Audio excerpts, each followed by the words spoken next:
Hello and welcome to lecture 2 for topic 5. And in this lecture, we're going to be looking at the elements of a crime and criminal defenses.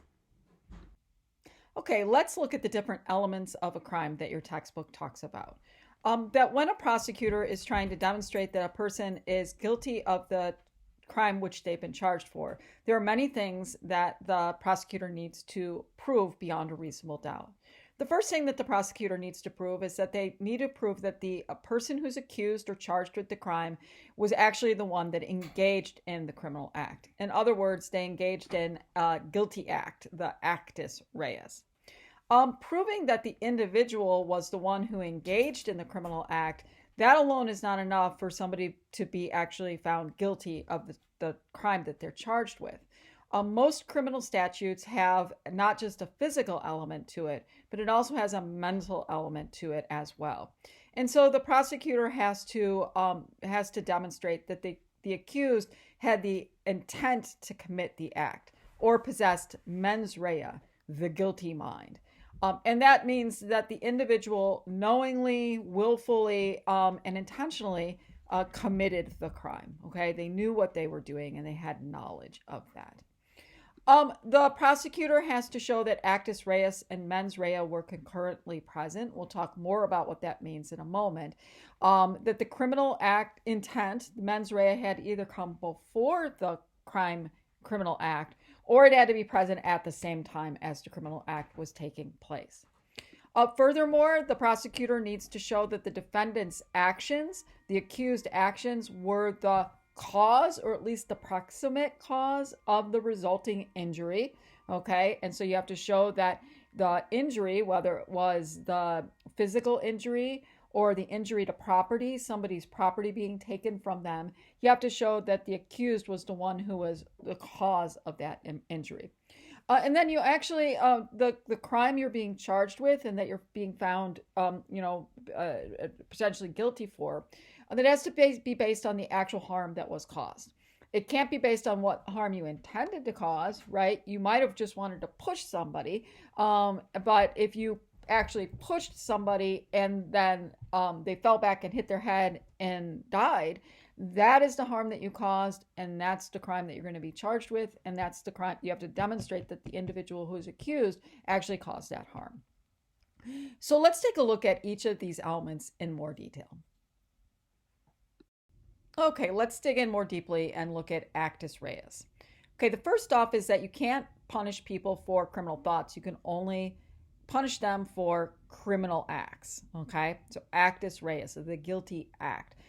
I could sit in my house all day and think about how I want to kill my next door neighbor because they get up at 6 a.m. in the morning to mow their lawn or to use their snowblower waking me up. I can think about that all day if I want. Not that I would think about that. But I can't be prosecuted for a so-called thought crime. However, keep in mind that once you take those thoughts and you put them into action, then you could be criminally prosecuted for that action. And so I could, take that thought and then run across the street and stab my neighbor to death or something like that, right? But another form act is if I were to threaten my neighbor, right? I'm going to kill you. I didn't actually do it, but a criminal threat of that nature could potentially be prosecuted. I could conspire with my other neighbors saying, hey, let's take this dude out, right? And then we don't actually do it, but that we've engaged in this criminal conspiracy. Again, that is an action.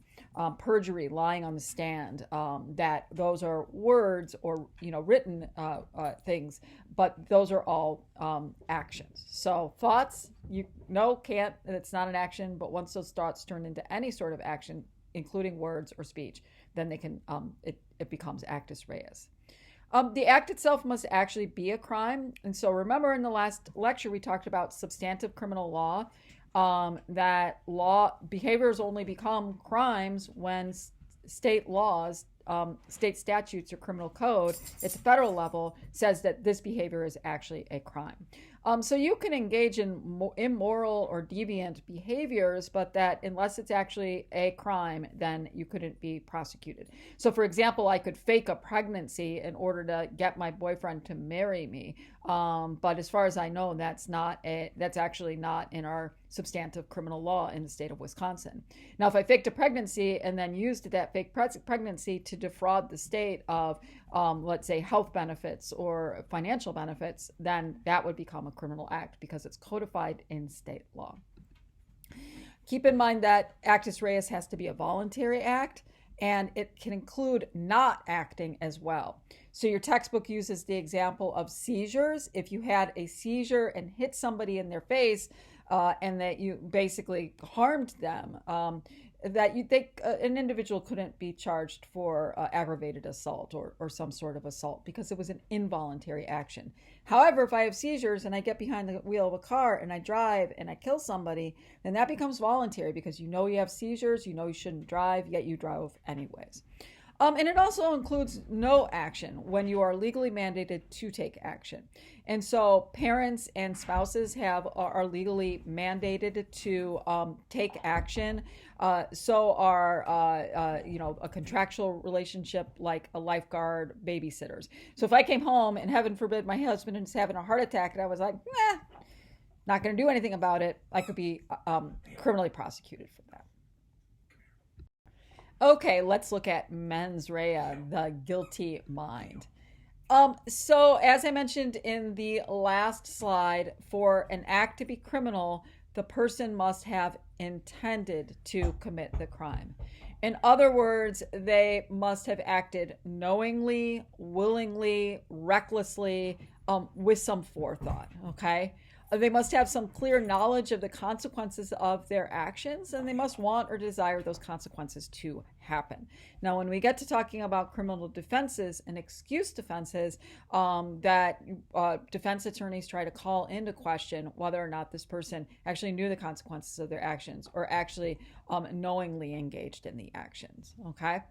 Now, keep in mind that mens rea is legally present even in reckless or negligent behavior, okay?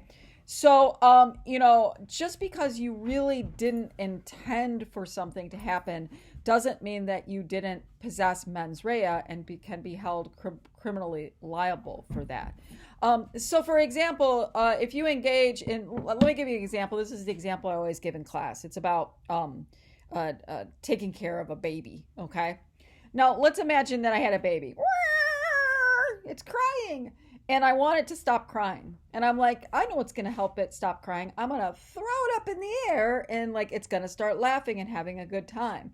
Now if you saw my house here, I've got really low ceilings, okay? So you can just sort of imagine, I'm like, here's the baby and I'm throwing it up in the air and I'm throwing it up in the air, and then I throw it up in the air and you know what, smashes its head, falls to the ground, okay? Well, that's reckless behavior. I should have known that if I threw a baby up in the air in a room that has really low ceilings, or like Michael Jackson dangling the baby off of a balcony, right? That's reckless. You should have known that something could go wrong and that great harm could come from it. And so I didn't intend to, when I was throwing the baby up, to hurt it, right? But I was engaging in reckless behavior, and that constitutes mens rea. A negligent is sort of careless behavior, right? Reckless is like anyone would have known throwing a baby up like that could have caused some sort of harm. A negligent behavior is just when you're careless, and it's going to come with a lesser criminal penalty. So the baby example of negligent is, let's say you picked up your kid, you had a long day of work, you picked up your kid from daycare, and then you're bringing the kid home, and the kid's still in its like baby seat or whatever, it's car seat. And then you come home, you got groceries in one hand, you got the baby in the other hand, and then you're just like, the dog's barking, you're like losing your mind. So you put the baby up on the counter, right? And then you turn to like start putting the groceries away, and then the dog knocks over the baby falls on the ground and hurts themselves. That's still negligent, right? Because it's careless. But it's going to come with a lesser criminal penalty, but it still constitutes mens rea. Now, keep in mind, your textbook talks about that for some crimes, they're called strict liability crimes, that you don't need to prove mens rea to prove a person is guilty of the crime. All you need to do is prove actus reus. You don't have to prove mens rea. You don't have to prove intent. Some examples of strict liability are statutory rape, selling alcohol to minors, okay? And the reason that you don't have to prove intent is because, well, one, nobody's going to say they intended to have sex with a 15 or 14-year-old, right?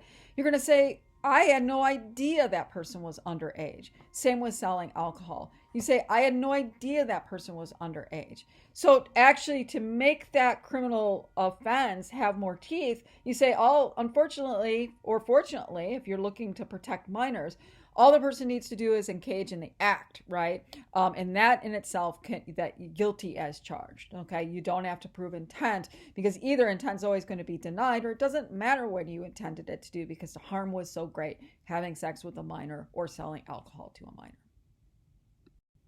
Now, the concurrence of mens rea and actus reus is a little bit getting in the weeds, okay? But it's in your textbook, so I thought we'd go over it anyways. That, as I mentioned before, the criminal intent must precede or coexist with the criminal act. Actus reus must coexist or precede mens rea. But a good criminal defense attorney might want to demonstrate that maybe the intent came afterwards, or that the intent was so far removed from the criminal act that you can't say that there was sort of a concurrence of that. Here's just two. These are the examples I've given in the past. So kind of just keep these in mind. That so the concurrence of mens rea and actus reus is, okay, I want to kill my boss with my car. I hate my boss. In fact, I studied my boss's walking patterns for weeks. I know when they're going to cross the street after work. I'm waiting there, and then I drive my car into them and kill them. Okay, so mens rea, the intent, clearly came before the actual actus reus. Even if I was sort of like at a crosswalk and then I saw my boss and I really wasn't intending in advance to kill my boss, all these examples, you're probably thinking, what's wrong with Professor Hankinson, right? But I saw my boss crossing the street and I'm like, here's my opportunity. And then I, ran my car into them and killed them. And that's still the concurrence of mens rea, because the mens rea took place at the moment of the actus reus. Okay. Now, the non-concurrence of mens rea, actus reus, criminal defense attorney might, try to raise doubt around this. But here's an example. It's not the best example, but it goes with that case study, the example I gave in the previous, in the concurrence. So imagine that I'm driving down the street and a person steps in front of my car. And so I'm just driving and I'm just really not paying attention. Maybe I'm just a little bit spaced out, a hard day at work. I'm driving my car and then somebody kind of jumps out in front of my car and I hit them and I kill them. And then I get out and I'm like, oh, gee whiz, it's my boss. He's dead. And then maybe later in the day, I'm sort of like, you know what? I really hated my boss. I'm kind of glad they're dead, right? Well, the mens rea, the intent, just wasn't even related to the actus reus, right? It happened afterwards. You might really be happy that your boss is dead, right? And in fact, I might tell my husband, geez, I really feel bad that the person who got in from my car was my boss. I didn't intend. I didn't even know that it was my boss. I'm not too bad. I'm not too upset that he's dead, right? Well, that couldn't be used against me because that mens rea happened well after the actus reus. All right. So thanks for sticking with me on those kind of crazy examples. It's the best I could do. Okay, the last thing we're going to take a look at here before we move on to looking at the criminal defenses is causation and harm. So the person's criminal act actually must be the cause of injury, and a prosecutor needs to demonstrate that the actus reus resulted in the injury that they are being charged with, okay? And so that sometimes it's really easy to demonstrate in a court of law as a prosecutor that an absolute cause. So, for example, if A shoots B, okay, so Bobby has a gun, points the gun at James, pulls trigger, bullet goes in James dies, okay, there's no doubt that the action of shooting resulted in that person's injury and death. that so you would be charged with homicide. Let's say Bobby, or whatever I was calling him, Bobby robs James. And James is terrified out of his gourd, right? And so he runs away from Bobby, the robber. And James runs into the street and, oh man, gets hit by a car and dies. Okay. Um, that's what you're going to be charged with. You didn't intend to kill James, right? You just intended to rob James, but that doesn't matter. You are the cause of that. Possible cause. Let's say Bobby robs James. James is really frightened, but he gets away. Later in the day, James dies of a heart attack. Okay. Well, prosecutor could make that case, but that would maybe be easier for a defense attorney to poke holes into. Probably not cause. Bobby robs James. Later in the day, James is making toast and he gets electrocuted by his toaster and dies. Okay. That's probably Bobby is probably not responsible for James's death. Although a good prosecutor could maybe say that James was so freaked out by the robbery that he was shaking and that he was putting the toast in and his fingers got stuck and he got zapped, right? But that would take a magical prosecutor to do that. So keep in mind, it's not the intended harm, but it's the actual harm that determines the crime. So you could have intended to stab a person to death, but you're really bad at stabbing, okay? And so you injured the person that you didn't kill the person. And so you would not be charged with homicide, but you wouldn't be charged with attempted homicide, right? On the flip side of that, you could, like the example before, I only intended to rob this person. I didn't intend to kill them. I only intended to punch somebody, but I didn't intend to kill them or gravely harm them. It doesn't matter what you intended. It's the actual harm that's going to determine the crime that you're charged with. Okay. So, keep those in mind as we move into looking at the criminal defenses. Okay, so on the last slides, we were sort of looking at the criminal law from the prosecutor's perspective, having to prove the elements of the crime. And the remainder of the lecture is dedicated to the criminal defense. And so looking at criminal law from a defense attorney's perspective. And so the goal of a criminal defense is to refute one or more of the elements of the crime. And since the prosecutor has to prove all of the elements, all the defense attorney needs to do is raise doubt about one of the elements, and that should be enough to get an acquittal. And so the one thing that the defense attorney could say is they could deny actus reus. In other words, a crime was committed, but my client is falsely accused. You've got the wrong person, okay? And so the prosecutor is going to try to show that this is actually the right person with fingerprints and DNA and other, that they didn't have an alibi or somebody saw them walking into the convenience store that they were going to rob. But a good defense attorney, if they don't have that concrete evidence to actually put the person at the place of the crime, he can say, yeah, the crime took place, but I'm denying actus reus. You've got the wrong person here. Another defense is that you can focus on mens rea.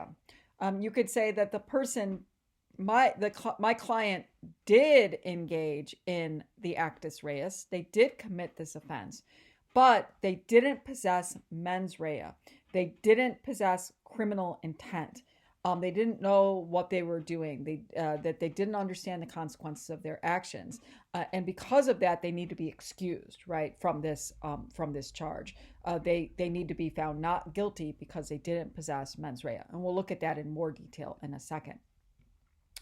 So your textbook talks about excuse defenses, that somebody should be excused because they didn't possess mens rea, but your textbook also talks about that that you say, yeah, my client did engage in the act and they knew what they were doing, but they were justified in engaging in this act.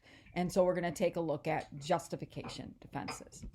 And then also you can refute the harm, right? You can say my client engaged in this action.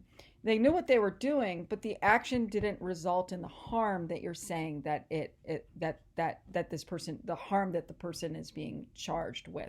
Let me give a concrete example of this. This is kind of an old timey example from 1997, but it's still a really good example. This was the case of Louise Woodward. She was an English au pair, which is a fancy word for being a nanny. And she was convicted of involuntary manslaughter. When she was babysitting a baby, the person that she was being the nanny for, that the baby died of a massive cerebral hemorrhage, and the parents thought that the Louise Woodward, the au pair, the nanny, got so angry at the baby that they shook the baby so hard, like the shaken baby syndrome, that it resulted in damage to the vessels in the baby's brain, and that's why they had the cerebral hemorrhage. Well, the defense, and it was an unsuccessful defense, but that Louise Woodward's attorney said that she did was trying to settle the baby down and was just sort of like calmly bouncing the baby on the knee, but she wasn't shaking the baby. But that they argued that based on the autopsy that there was already damage to the child's cerebral area from a fall that had taken place a couple of weeks ago that Louise Woodward had nothing to do. And so the gentle bouncing is what caused the cerebral hemorrhage, but that the actual damage that caused that cerebral hemorrhage had taken place weeks before. And so she really wasn't responsible for the harm. That's an example of where a defense attorney would try to refute the harm. In this case, it was an unsuccessful defense. Okay, let's take a look at the many excuse defenses, and we won't spend a lot of time on this. I'll let you, be able to read more about this in the textbook, but let's just do a quick summary of the excuse defenses. One of the excuse defenses that they talk about is duress, calling into question mens rea. And so that the duress is that the defendant claims that they were forced or coerced into committing the crime. And so they committed the crime, but they didn't intend to commit the crime. And in fact, they were under so much duress that they were so worried about either their own well-being or the well-being of others that's why they engaged in this criminal act. An example that they use in the textbook is like somebody who robs a bank or embezzles money, and so like they're being blackmailed. They're sort of like, hey, if you don't embezzle this money, or if you don't rob this bank, we've got your, I guess this isn't really embezzlement, but we've got your family, and we're going to kill your family unless you do that, right? So it's kind of calling into question that you should be excused for that because you really didn't have the intention to. How can somebody under such duress actually willfully engage in a criminal act? They can't. That's the thinking behind that. Insanity, that this person should be excused from their criminal action because of mental disease or defect. You can read, they talk a lot about the different, so that's an excuse defense, saying that, yes, this person was so mentally impaired due to their mental disease, psychosis or whatever it might be, that they really didn't have the capacity to understand the consequences of their action because they were mentally ill. You could read more about that in the textbook. Each state uses a different test to define insanity for the purposes of the defense. Wisconsin uses the McNaughton test. And so you can read about that in the textbook, but there's a defined standard of what would constitute mental disease or defect, and then the defense argues accordingly. Now, keep in mind that just because somebody is found to be not guilty due to mental disease or defect doesn't mean that they go free, like bye-bye. They would, because of that mental defect, they wouldn't be charged with the crime, but that they would be found not guilty, but then they would oftentimes, if not always, go to a state mental health institution because of the potential harm that could come from their mental disease or defect. Your textbook talks about intoxication. So intoxication could be a mitigating factor for a criminal offense, but it's generally not considered like a defense where you can be excused from your criminal action. Okay, so if you go to a bar and you get shit-faced drunk and then you get behind the wheel of a car and then you kill somebody, you could say, I never intended to do that, right? And so maybe you're not going to be charged with first-degree intentional homicide, but you could be charged with either, involuntary manslaughter, right? So you would not be, you'd still be charged for the crime. You wouldn't be excused for your criminal action, but you might be charged with something lesser. However, if you are involuntarily intoxicated, okay, they use the example in your textbook. You go to a bar, you say, "Can I have a cranberry juice?" And then somebody, you get the cranberry juice, and then either the bartender didn't hear you and they put vodka in, or somebody like put some drug or alcohol in there, and then you drive home and you hurt somebody. Injure somebody, that is an excuse defense because you were not drinking, that you had been involuntarily intoxicated. And again, criminal actions, you can be excused from those because you don't possess mens rea because the action has to be actually voluntary. Age, so you can call into question mens rea due to the defendant's age.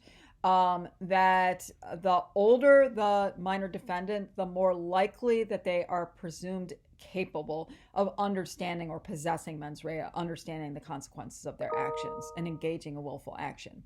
And so there's a presumption of incapacity for a defendant, for a person who's age 7 or younger. There's a presumption that they are incapacitated, there's a presumption that they do not understand the consequences of their actions. So they're not capable of actually committing a crime because they don't possess mens rea. Over the age of 14, there's a presumption of that they are presumed capable of understanding. And so over the age of 14, calling into question mens rea alone because of age is not going to be a very successful defense.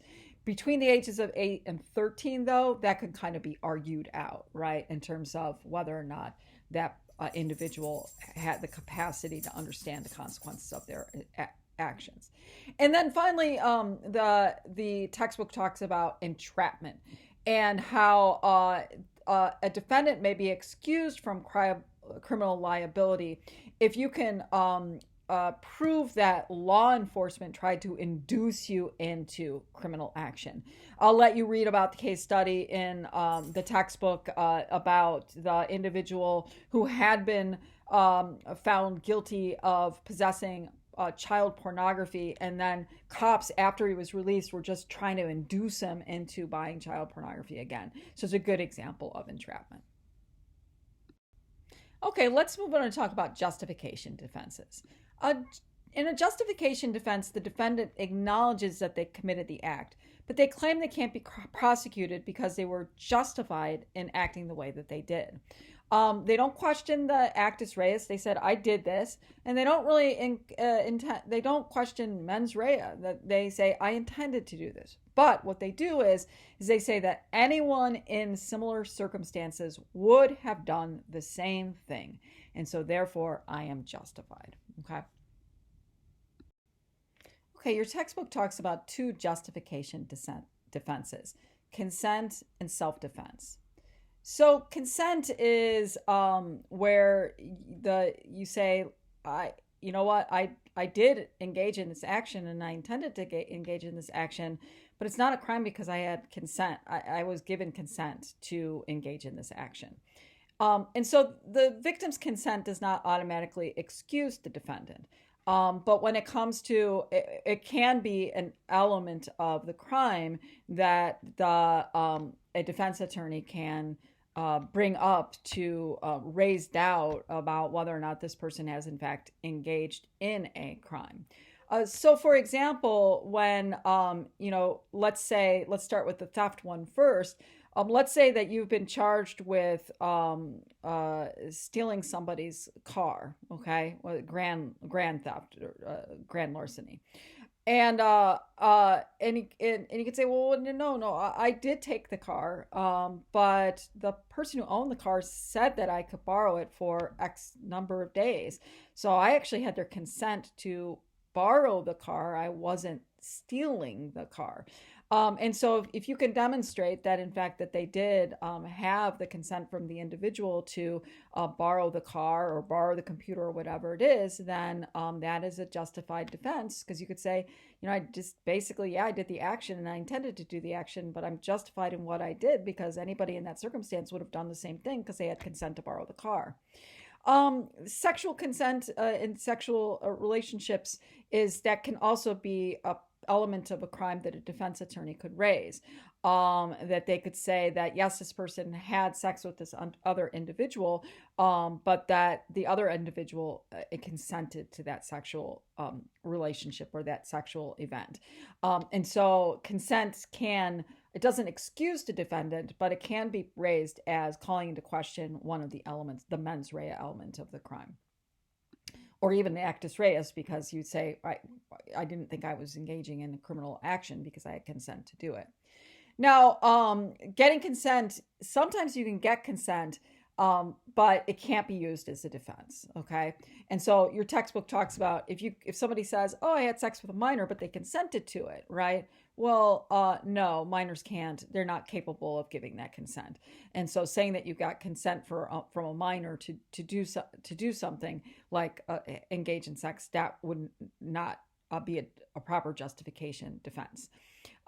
Saying that you had sex with your grown daughter, right, who has the capacity to give consent, but no, you're their father, they're their daughter or whatever, they can't give that consent. And the same would be true in a patient-client relationship, okay, that when a patient gives consent to a doctor to do something, that can't be used as a justification defense because of the power relationship between a doctor and their patient, or a doctor and their client. Your textbook talks about a physician-assisted suicide and giving consent to a physician to end your life. Many states have outlawed that because of the consent aspect of that it's difficult to maybe demonstrate that in that power relationship that individual is actually able to give their consent. Your textbook also talks about self-defense, and so you can read more about the Castle exception and the stand your ground law. But in self-defense, the defendant must prove they acted with reasonable belief that they were in imminent danger or harm and no means of escaping that. Okay, so again, those are the two justification defenses that your textbook talks about. Okay, so here is an extra credit case study to apply the concepts that we learned in this chapter about the different defenses and about the elements of the crime. And there's more information about this in topic 5 module. And so the print up here is going to be really small. We'll just kind of walk through the case, but for the actual details of when this extra credit project is due and where to submit it, all of that will be on our Canvas site. I'm having you do this also because there will be a similar case study on our midterm exam for you to apply these concepts. So the case study is about a defendant. His name is Steve Smith. He is a veteran of the Iraq War. He served 3 tours of duty in Iraq over a 4-year period of time, so he saw a lot of action. He's no longer on active duty, but he suffers from post-traumatic stress syndrome and struggles with substance abuse. One night he's out at the bar with his fellow veterans, and he was involved in a fight with another man, Bob Jones. It wasn't physical, but it was just a screaming match. Mr. Jones was yelling at Mr. Smith, calling him names, including baby killer, baby killing soldier, okay, among other disparaging terms. So they really kind of got into it verbally at the bar. Mr. Smith left the bar immediately after this verbal fight because he knew he needed to get out of there. He walked to his car. Mr. Jones follows Mr. Smith out to his car, continuing with the taunting and angry remarks. Before reaching his car, Mr. Smith, in a fit of anger, turns and stabs Mr. Jones, resulting in Mr. Jones being taken to the ER, where he dies 2 days later from his stab wounds. According to eyewitness and medical staff at the ER, it took a while to get medical attention for Mr. Jones. Between the stabbing and the death, Mr. Jones was dropped twice while being carried to the ER by his fellow bar patrons. The ER was very near the bar, so they just kind of took him over there. Furthermore, the attending ER physician who is dealing with a series of emergencies did not realize the extent of Mr. Jones's wounds, and Mr. Jones did not receive immediate attention. Despite these factors, the prosecutor charged Mr. Smith with second-degree murder. So for this extra credit assignment, you get to choose. You get to act like you're the prosecutor and that you need to think about the elements of the crime that we talked about in this lecture and that prove that Mr. Smith is guilty of second-degree murder. And I will put the statute for the different elements of the crime that need to be demonstrated for second-degree murder. Or you can choose to be the defense attorney, and you can say you can either use an excuse defense or justification defense, make a case for why your client is not guilty by raising doubt about one of the elements of the crime. See Canvas Topic 5 module for more details. All right, thanks for your time and attention, and I will talk to you again soon.